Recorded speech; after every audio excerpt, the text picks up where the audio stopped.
Welcome to episode 4 of Terrorshewrote, I'm Brittany. and I'm Nicole.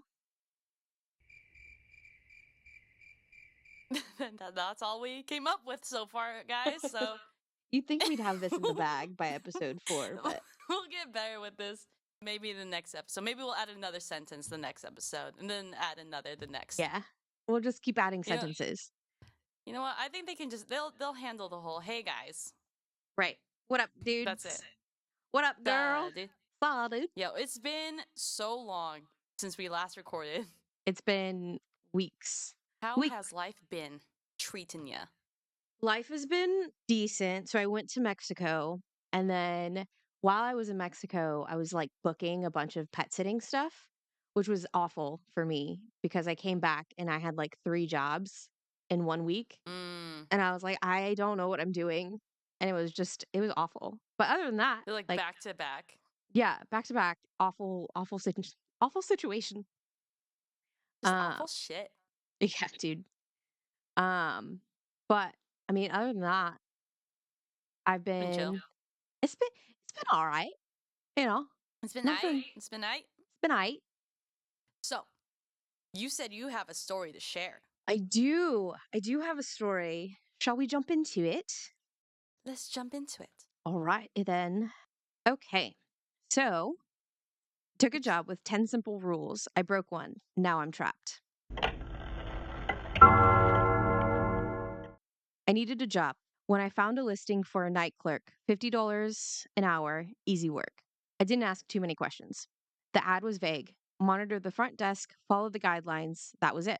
No experience required, no background checks. It sounded too good to be true, but desperation makes you ignore red flags.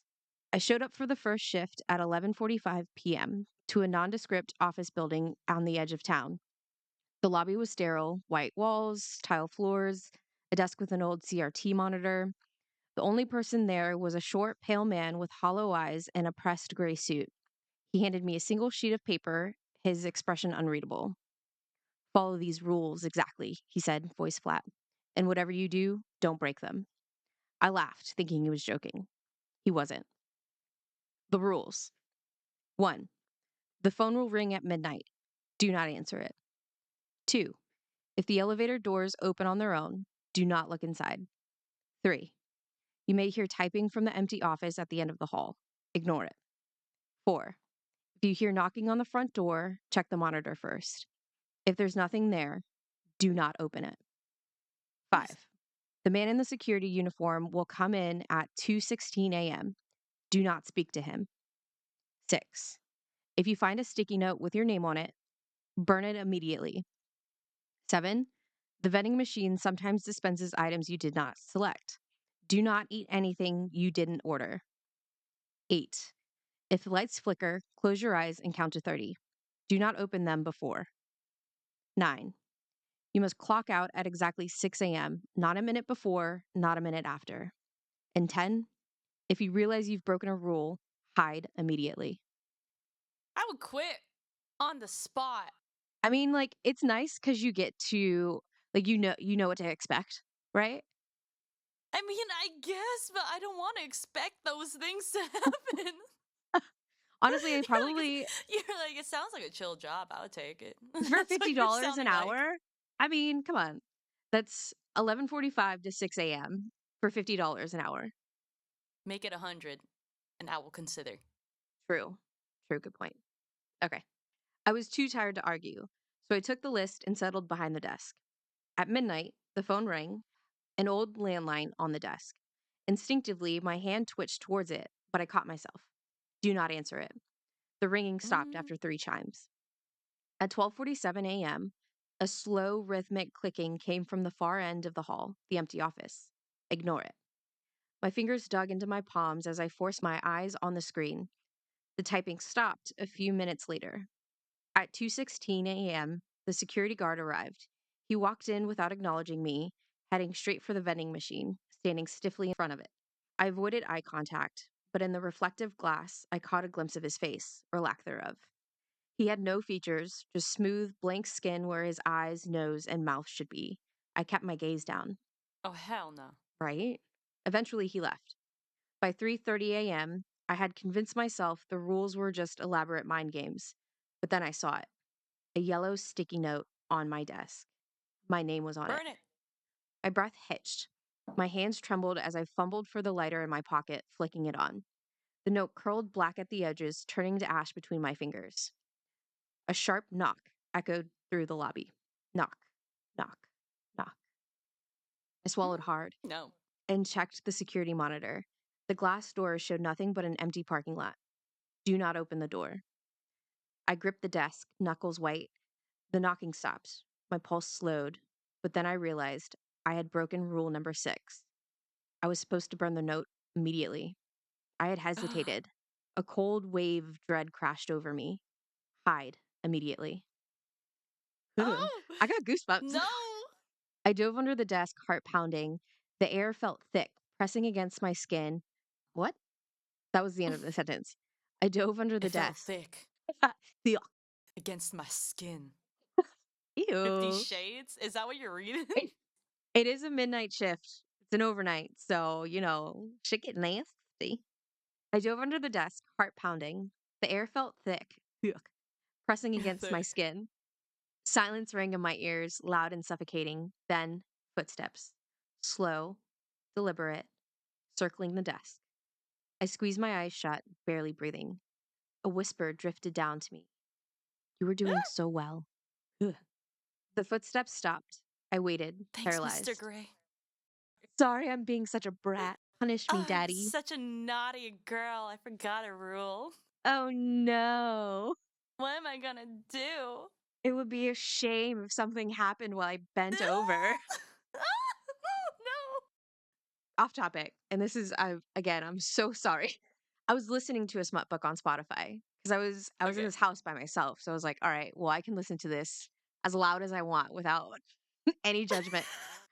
And like it was okay. It wasn't that great, but there was a point where they were doing ass play and she was like, I haven't done this in so long. And then like they get to it and she's like, he fucking spanked me. I have never been spanked before. And I'm like, you've done ass play before, but you've never been spanked. Y'all That's missed a step. dumb. If you're gonna That's put step things one. right, if you're gonna put things in people's butts, you gotta spank it. You gotta prime it up. You know what I mean? You gotta let it go. Just be like, hey, baby. Got let loose, you know what I'm Right. saying? That's what you're supposed to do, right? Like, it's like, I don't know. That's where I was like, this book is stupid. This book is dumb as shit. There's no way. Anyways, it just turned me off. You turned off the audiobook. Yeah. I Found was like, another I'm done. smut to read. Yeah. I was like, this is over. I'm out of here. That's hilarious. Little do you know, there's going to be some spanking later. I was thinking about narrating audiobooks for a little while just to get like extra cash. And then I did a couple recordings and I listened back to my voice and I was like, no. But now that I'm doing a podcast, I think I will gain the confidence to do audiobooks. So, You have a sensual voice. oh, thank you. I Now disagree. read the rest like I Like a think you smut know book. what I mean. Read the next few sentences like this. Let me hear it. Okay, all right. At 5:59 a.m., I crawled out, shaking. Ew. I hope that gave people tingles. Oh, I felt something down there. Go again. Oh God, there was a pulsating in my core. I gotta stop. That's disgusting. They didn't come here for smut.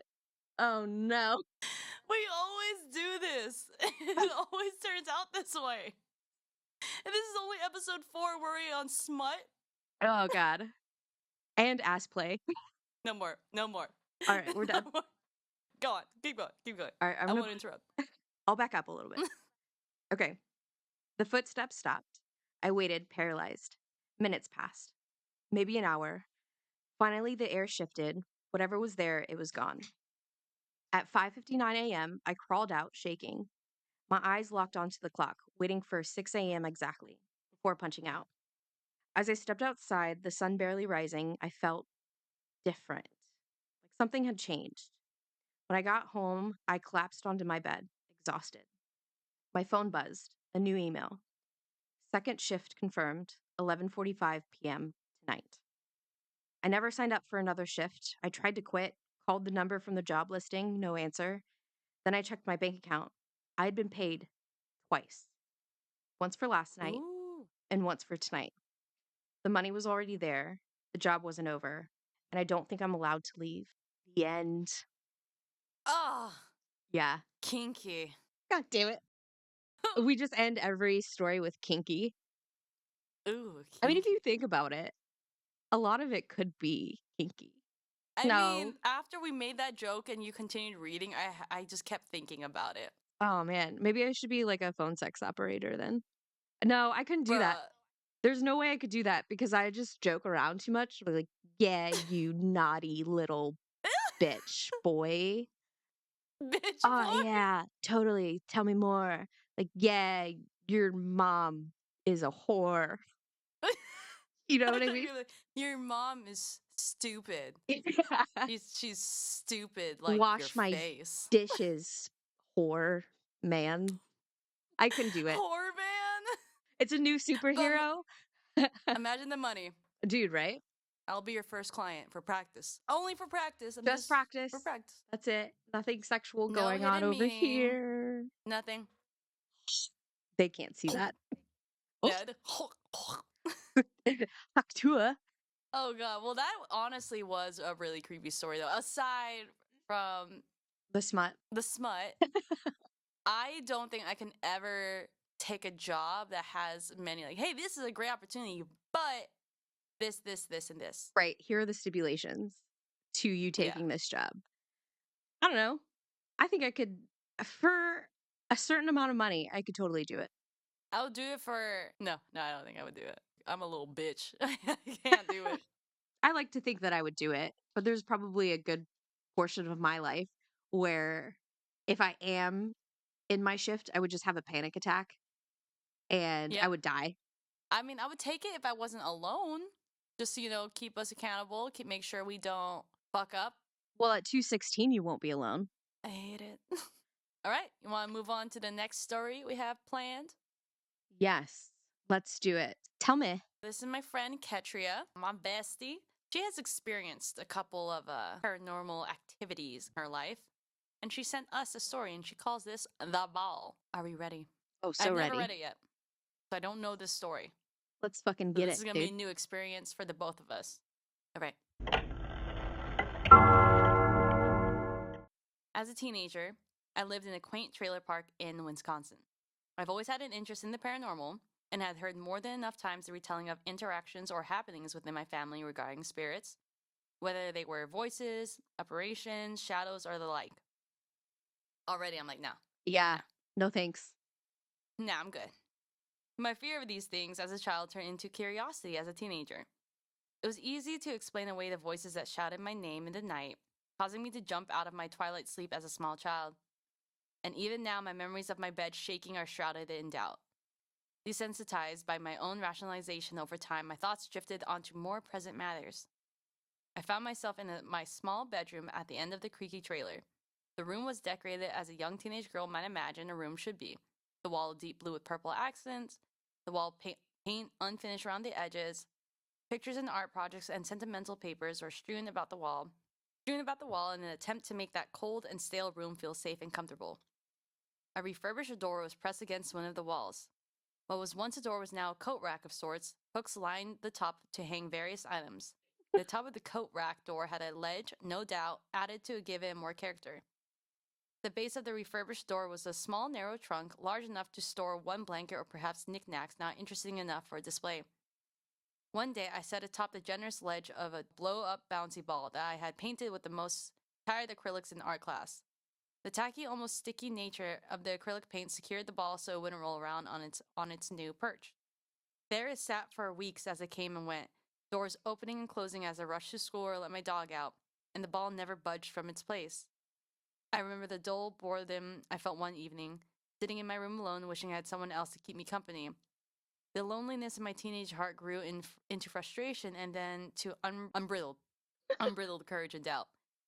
I sat on my bed and looked around my room, trying to find a target for the wild thought in my mind. If you're really there, move that ball. Prove to me you're real by moving it. Throw it. Oh, Do God. anything. See, Ketria. Ketria, that is the one thing. Girl, what are you doing? She said I was bored. So let me just talk to the spirits around me. Let's be friends. No. That never goes well. Never. I mean, she's All still right. alive, though, so that's cool. Yeah, she's still thriving. I stared intently at my forgotten art project on top of the coat rack door until my emotions faded to nothing more than disappointment, if not relief. And so I carried on with my night, sleeping soundly and waking to repeat the endless high school routine. Finally home again after another dissatisfying day, I let my backpack drop to the floor and flopped onto my bed. A few minutes of my attempt of relaxation had passed, my thoughts wandering and repeating the day. I feel my body jolt as I see a streak of color arc through the air, the ball flying as if thrown with force until it collided with the far wall, then bounced to the floor. I gaped at what I had just seen until the ball stopped rolling. With renewed fear and self-preservation, I jumped over the ball, clearing my room in 2 steps and ran down the other end of the trailer where my mother's room was. Breathlessly and with goosebumps and neck prickles, I told her everything I had said the day prior and how nothing had happened until just now. She looked at me over the book she was reading with calm eyes. She said, "That's why you don't do stupid things like that." Honestly, yeah. Yeah. Yeah. I'm on mama's side. And I carried on the rest of my high school days in that room knowing that something had hurt me and that it wasn't a fan of art. You fucking Damn, suck. girl. End your Yeah, it career was now. Sorry, Ketria. God, to oh have that my thrown God. viciously, like, that's hard. Yeah, it was not happy. She welcomed a spirit. She sure did. She should have said bye. Just kidding. Please don't show up. Don't say anything. Do not move the ball. Right. Nowadays, people don't say bye on the phones anymore. I don't know if you've noticed Yeah. that, but they just hang up. I don't think I noticed that because I'm always saying bye. Yeah. Apparently, that's a thing. So, like, when I was doing recruiting, I'd be like, all right, well, thanks. And they would just hang up. And I'm like, all right, well, I guess we don't say goodbye anymore. That's a thing that keeps fucking happening. People are fucking weird. Not Yeah. our listeners, I don't though. know You why. guys are great. You guys are You guys are cute. like You the guys are good cute. weird. Thanks for I listening. mean, if you're listening to our episodes, yeah, you guys are kind of freaky. You like that ass play, girl? Oh God. Why are we like this? I don't know.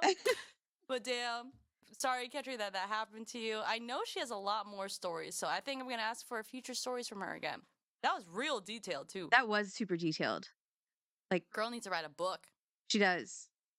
a ghost story book. Dude, for real. She should. That was a really good Mm-hmm. story. The fact that it couldn't move, like it wasn't moving at all, is kind of weird. Mm-hmm. So it's a haunted ball, essentially. Or they could be living on a haunted land. Right. And she was asking, like, if you're there, move the ball. Right. And they did. I have another one. So this one is called Mr. Petrovich. Okay. I live in a quiet, older neighborhood, a place where people still wave at each other, where kids ride bikes until dusk, and where everyone knows the faces of those around them. Mr. Petrovich was one of those faces. A retired mechanic, widowed, mid 70s, always in his yard fixing something. Friendly but quiet. The kind of man you'd nod to when grabbing the mail, exchanging a few words about the weather, and moving on. Last Thursday, I noticed his mailbox was overflowing. Newspapers were stacked up on his porch. It was strange, but I didn't think too much of it at first. Maybe he was visiting family? But by Sunday, I was concerned. I knocked on his door, no answer. I peered through the front window. The house was empty. And I don't mean no one was there, I mean empty. No furniture, no rugs, no framed pictures on the wall, just dust covered hardwood and blank white walls. It looked abandoned for years. My stomach dropped. I stepped back, trying to rationalize what I was seeing. Maybe I had the wrong house, but I knew this was his place.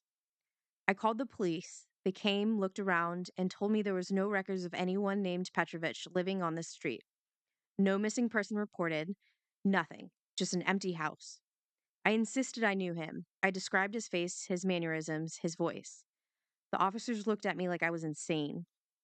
So I went home, determined to prove that I wasn't losing my mind. I checked my phone for messages from him. There were none. No photos. No calls. I looked up his house on Google Street View. The most recent capture showed the home exactly as I saw it now. Vacant. No car in the driveway, no lawnmower in the yard, just nothing. I started doubting myself. But then I remembered something. Last year, I had borrowed a wrench from him when fixing my sink. I rushed to my toolbox, heart pounding. I knew I had returned it, but I needed proof he existed. I pulled open the drawers, dug through the mess, and then there it was. An old, well worn wrench with P. Petrovich scratched into the handle. I stared at it, Mm. hands shaking. If he had never existed, then how did I have his wrench? That night, I barely slept. My mind raced with possibilities: brain damage, a cruel prank, something more sinister. At around 2:30 a.m., I heard something outside, a scraping noise, like metal dragging against pavement. I peeked through the blinds, but I saw nothing. And then my doorbell rang. I froze. My heart pounded in my chest. I crept toward the peephole and hesitated. When I finally looked through, my blood turned to ice. It was Mr. Petrovich. Except it wasn't. His face was wrong, like someone had painted an approximation of him from memory, but had forgotten the finer details. His eyes were too dark, his mouth stretched too wide in an unnatural smile, his skin too Oh, smooth, like wax. I'm so sick of these smiles, bro. He raised his hand and knocked again. 3 slow, deliberate knocks. I backed away, covering my mouth to keep from making a sound. My phone buzzed in my pocket, nearly making me jump out of my skin. A text. Unknown number. Let me in. I turned off my phone and no. hid in my room until morning. When the sun came up, I checked the door. No footprints, no sign anyone had been there. I don't know what's happening. I don't know if I'm losing my mind or if something else is going on. But every night since, I've heard the scraping. Every night, the doorbell rings. And every night, I let it go unanswered. Oh. Like, what the fuck? Who's Mr. Wait, that's Petrovich? the end? That's the end. That's the end of the No. story. There might be a second one, Ew. but I'm pretty sure that's it. Let me in. No, Right? no, I don't want. I don't like it. I mean, this like 70-year-old man who just looks like wax. Smiling at you, wanting you to let him in Right. every night. Yeah. No thanks. I would move. Just get the fuck out of here. Nope, we're good. Right. Bye. It's like Lynn. It's like that Lynn story. Oh, yeah, still one of my favorites. So good. Such It a good was so story. good. Ugh. Oh, there's so many stories we want to share. Yeah. So many.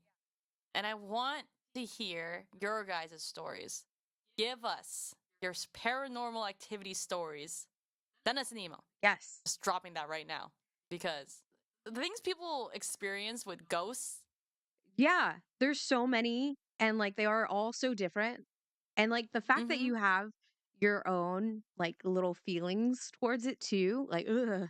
Yeah. You like bring me Yeah. into your story. Tell me. Terrorshewrote at gmail.com. Thank you. Thanks, babes. Love XOXO. ya. You know when you're a kid and you have that first memory of when you're finally aware Yeah.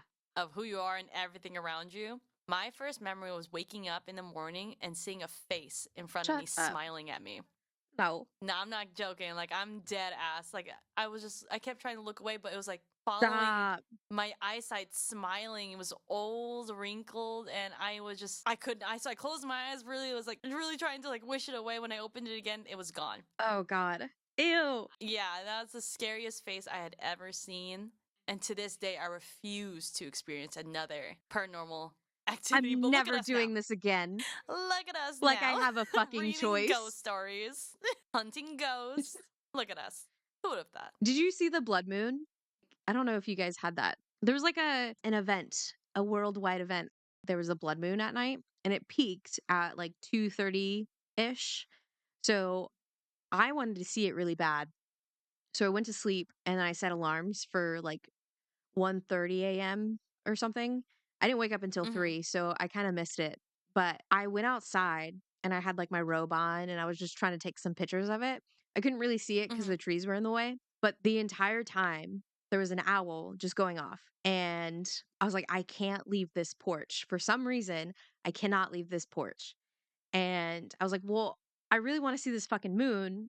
And it's just an owl and it's bright enough. Like the moon is full. So Yeah. I can see things around me. And I got off the porch and like there was like a little slight wind, but then it died as soon as I like got off the porch and the owl stopped. And I was like, no, I'm good. And I came back inside. Aaron was coming down the stairs because he had to use the bathroom. And he was like, oh, did you get to see it? I was like, yeah, it kind of, No, I've never seen the blood moon. it's In cool. Phasmophobia, yes. Oh, dope. Well, then we're fucking playing that. Because when we go on a map and you see literally the blood moon, that's when you know the ghosts are worse. So that's Stop. even more exciting when we play. Okay, well, then that makes sense why I was so spooked while I was out there. Yeah, it makes the spirits stronger God damn. and faster. I wish I didn't fucking go outside, honestly. That was so scary. But I fell asleep immediately. I was like, all right, well, that was fine. That's creepy though. The Yeah. fact that it was super windy Yeah. and you take that one step out and No sounds. Like the owl was going strong. Like it sounded like it would just go on all night and then it just stopped. bruh, Yeah, it was awful. nah. But it's not as bad as the little Nah. girl screaming. So, I mean, maybe it's as bad as the little girl screaming. I can't wait to visit you. I got my tarot card so I can get back into that. Oh, I want to try that. Yeah, we I should. mean, I had mine read like 2 years ago, and my question was mainly like to do like what would happen if I follow my dream of art. The first card was like a man struggling inside a lion's mouth. I'm like, sick. Great. And the next one was the towers falling. I'm like, sick. You're also Ketria. But then the next one was like on a throne of gold. So I'm like, okay, so I'm gonna be struggling, but I will someday make it. Yeah. Art is a struggle. Art is a struggle. My friend did my But- cards and it was like a 10 card pull or something. And Ooh. it was so detailed. She was really good at reading them. So maybe I can get her to like do another one next time I see her. That bitch is supposed to be fucking visiting me. So Danny, if you're listening, which you're probably not, Ooh. and Because hopefully it's not even out yet. Yeah, and hopefully you've already visited me. Yeah. She's got some spooky stories too, and I'll probably go into it next time. But do you want to start on the scary stories read in the dark? Let's do it. So this story like really fucked me up the first time I read this book. And like I Mhm. have I have this little table. So like I have 1 through 4. One one I labeled as not so scary. 2, mommy, I'm freaking out. 3, daddy, sleep with me.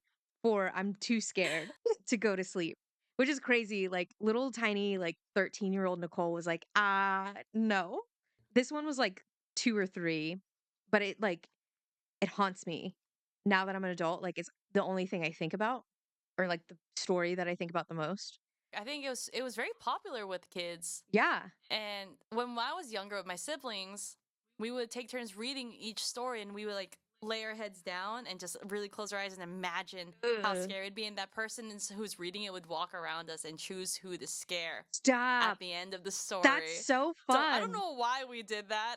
That's I don't so know why. fun. I love that for And you they would guys. just grab us at the end and we would just scream and we're like, okay, next, let's do it again. That sounds like so much fun. Oh man. Yeah. It must be fun to have siblings But like I'm that. ready. It is. Mine's 7 years older than me, so I was just like an annoying little sister to him until I turned 21 and I could Aww. drink with him. And then now I'm like, great. Yeah, we're bros. Okay, let's get this story done. So this story is called High Beams. The girl driving the old blue sedan was a senior at the high school. She lived on a farm about 8 miles away and used the car to drive back and forth. She had driven into town that night to see a basketball game. Now she was on her way home. As she pulled away from the school, she noticed a red pickup truck following her out of the parking lot. A few minutes later, the truck was still behind her. I guess we're going the same direction, she thought. She began to watch the truck in her mirror. When she changed her speed, the driver of the truck changed his speed. When she passed a car, so did he. Then he turned on his high beams, flooding her car with light. He left them on for almost a minute. He probably wants to pass me, she thought, but she was becoming uneasy. Usually she drove home over a back road. Not too many people went that way, but when she turned onto that road, so did the truck. Gotta get away from him, she thought, and she began to drive faster. Then he turned his high beams on again. After a minute, he turned them off. Then he turned them on again and off again. She drove even faster, but the truck driver stayed right behind her. Then he turned his high beams on again. Once more, her car was ablaze with light. What is he doing? She wondered. What does he want? Then he turned them off again. But a minute later, he had them on again, and he left them on. At last, she pulled into her driveway, and the truck pulled in right behind her. She jumped from the car and ran to the house. Call the police, she screamed at her father. Out in the driveway, she could see the driver of the truck. He had a gun in his hand. When the police Oh, right? When the police arrived, they started to arrest him, but he pointed to the girl's car. You don't want me, he said. You want him. Crouched behind the driver's seat, there was a man with a knife. As the driver of the truck explained it, the man slipped into the girl's car just before she left the school. He saw it happen, but there was no way he could stop it. He thought about getting the police, but he was afraid to leave her, so he followed her car.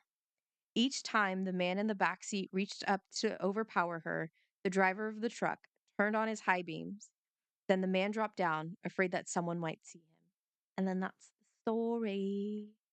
you see, that is my biggest fear, to get in a car at night Dude, right? by myself. Yeah. Someone's in the back. Oh, God. So there's like tons of stories that are like that. And there's one story that I think about. I can't find it for the life of me, but it's very similar to this one. I just can't fucking find it. Mine is a spider. Oh, a spider in the back seat? Gr- No, the one that grows like in her Ah, skin and yeah. like I know what you're talking about. Yeah. This is the nightmare that happened to my siblings and I when we went into my sister's car at night. It's dark. You can't see shit in that car. So we're just driving home and looking down, I felt like I saw something crawl across, but I didn't really like pay attention to it until I look at the screen where the radio is. That one's the only bright part of the car, and I just see so many spiders. Oh no. This is real life. This is actually happened. Stop it. And I'm like, Ate, don't panic. But I think a spider egg just bursted Stop it. in your car. And then my brother's like, what? He turned on the flashlight and we saw them everywhere in the car. And we're like, ah! Oh, Like, no. trying, like, drive faster. And we just see them crawling. And then there was one going down, like, in front of my brother. No. Oh, I have goosebumps thinking about it. And we were only, like, 10 minutes away from the house. And I'm like, please pull over. And my sister's, like, gripping the steering wheel, like, we're almost home. We can't just stop here. And Oh I'm my like, God. Oh, my God. And you could just feel them crawling on you. It was such a nightmare. And so when we made it to the house, we jumped out and just started jumping around, like tossing our clothes. It was awful being in there. So my sister grabbed the vacuum, just sucked up all the spiders. Oh my God. That should be in a book. That should be in a book. I have like two stories But, that are yeah. similar to that, and I don't want to get into it because I hate it. One I was being Cool a stupid story. one I was being a stupid kid, and then the other one was it was a car, and I had like a play set in the back that we were like transporting or something. I don't know. And like Mhm. there was just so many spiders, and nobody believed me that there were Ah. spiders until like I took a spider and put it on my mom or like on my dad, I think, as he was driving, and I was like, "Look, there's fucking spiders." So, yeah. No, I wouldn't even touch it. I'm not good with bugs. Dude, it was already That's on me. my nightmare. It was all Oh, over God. me. Oh, I hate it. Oh, I hate it. Oh, I Isn't hate it the that. worst? Oh, Oh god. great story to share at the end. Yeah. I like ending it on a childhood ghost story book. Me too. I love that. That's our thing now. That's who we are now. Shall we call it? Say goodbye? Yeah. Thanks for listening, everyone. Hope you guys enjoyed. Please go follow, share, and leave a review. Also, if you have your own paranormal experience, send us an email and we'll feature you on our next episodes. It will be down in our description box. We're on Spotify and Apple Podcasts. And also our email address, terrorshewrote@gmail.com. We also have Instagram. I think did we mention that? Oh, I don't yes. think we mentioned that. We have an Instagram, a TikTok that we're working TikTok. on. We have a Facebook page. We're becoming official. OnlyFans. Come see our feet. It's like a drawing, like the big toes of our faces, and we're just telling ghost stories like that on OnlyFans. Honestly, that's kind of like that's a really good idea. We should do that. Is that our second idea? We have like 10. We have 10 ideas. Yeah. Yeah. We gotta the write these second down. one is the smut stories. Thank you for listening to No Spanks, Just Ass Play episode. Alrighty. Bye, guys. Bye.